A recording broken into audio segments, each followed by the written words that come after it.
وزیر امور خارجه کازاخستان پس از چاشت امروز در نشستی در کابل بر همکاری‌های درازمدت کشورش با افغانستان تاکید ورزید و اعلام داشت که کشورش حاضر است تا در بخش‌های گوناگون در افغانستان سرمایه‌گذاری نماید.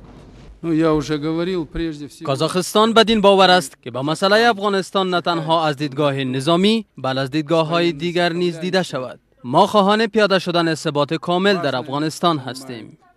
در همین حال وزارت امور خارجه از برخورد پاکستان با پناهجویان افغان نگران است. ما یک بار دیگه با این فرصتی که به دست آمده مراتب نگرانی عمیق خود و در رابطه با برخورد با مهاجران و آوارگان کشور خود به دوستان و همسایگان خود و در این مورد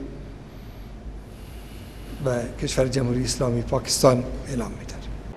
با دنبال اوج گرفتن خشونت‌ها در پاکستان، در هفته‌های اخیر صدها پناهجوی افغان در این کشور از سوی نیروهای پاکستانی بازداشت شدند. گفته می‌شود این پناهجویان در بازداشت پلیس پاکستان آزار و اذیت نیز می‌بینند.